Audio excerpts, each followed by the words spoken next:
for your interest in my Milky Way photo that I took a few weeks ago. Sorry this video has taken me so long to create. I'll use it to go over some of the camera settings probably in a part 1 of how I took the photo in the first place, and then when I get a bit more time later on, hopefully I'll be able to put together a second one which will look at the work I did in Lightroom and Photoshop and whatever to get it all merged together and turned into the picture that it is right now.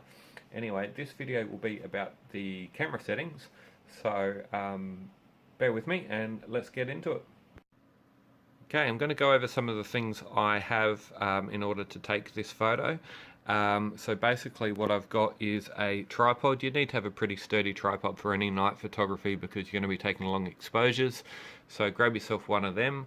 I shoot with a Nikon D7100 at the moment, which is a crop sensor camera. And I shoot with the Tokina 11 to 16 millimeter wide angle lens. As you can see, that goes down to an aperture of 2.8, and that's pretty much the key with night photography. You really need to go as wide an aperture as possible, so that's your F number. It needs to go as low as possible. So let's get into some of the camera settings. Okay, so the number one problem you will have in night photography to start with is focus, because you can't focus, the autofocus won't work in the dark. What I do to make sure I get my focus right, that I don't get blurry photos, is make sure I'm on autofocus. I look through the viewfinder, I get the nearest street light or any sort of light I can find. If there is no light around, grab a torch, put it 10-20 meters away from you, stand back, and then autofocus on that light source, on that torch. That'll make sure your lens is then focused and you won't get a blurry photo. Once you've done that once, flick it over to manual and you won't need to focus again.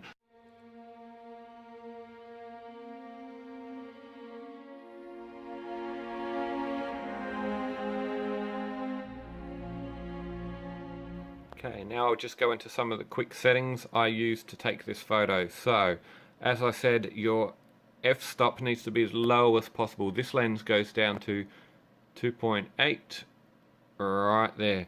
As you can see, I can, wrong one, I can go way up. Some lenses only go down to sort of 4 or 3.5. This one is 2.8, which isn't too bad.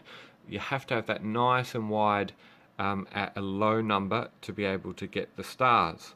The next thing is shutter speed. This is on 10 seconds at the moment. That's not long enough. This photo I took in the background would have, I'm pretty sure they were 20-second exposures, but I take my night photography anywhere between 20, 25 and 30 second exposures. Just work out what's going to be the best for you there.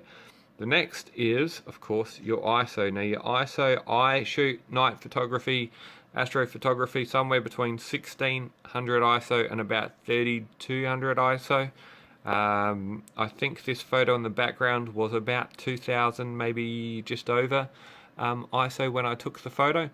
But it needs to be bumped up pretty high. Now every camera has a different abilities to be able to use ISO and how good the pictures come out, depending on how high you're bumping up the ISO. So you really need to play around with that and work out which is going to be the best setting there. Obviously if you go too high you'll get really grainy looking night photos.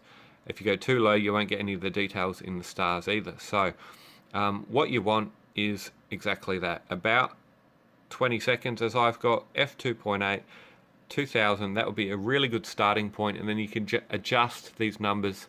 Well, you don't adjust the f-stop, sorry, leave that at 2.8, but you can certainly adjust the shutter speed between 20, 25, 30, or the ISO up or down as you see fit and as your camera is able. The other thing I would suggest is I use a remote shutter here, so I'm able to use this without bumping the camera because we don't want movement. So if you have movement when you take the photo, it's going to cause all sorts of issues in blurriness of your photo. So I use this so I can just take the photo without having to actually touch the camera. The other thing I did with this Milky Way photo, is obviously the need to stitch together panoramic, so more than one photo there. So I'll show you that in 1 second. I just need to pause this. So what I've done on this one is tilted my camera on the side, as you can see. That will give me the widest possible shot, sort of up into the sky, up and down, as opposed to side.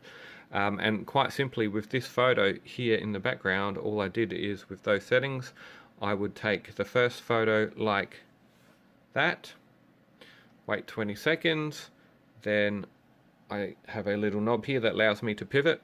So then I would pivot it, move it around, take another 20-second shot, move it around, take another 20-second shot, move it around and take another 20-second shot. You want each edge of your photo to overlap a little bit. You can see that is shooting, that's got my full screen in it. I probably want a half overlap, so I probably want now half the screen in the picture. Then the next one, another half. So you have the overlap between the photos, and that will allow you to stitch them together in Lightroom or Photoshop, and Photoshop later, to be able to get quite a wide panoramic shot. Hope that's been helpful. If you've got any questions, send me some messages or anything like that. I'm happy to help out, ask any questions if you want. Thanks very much.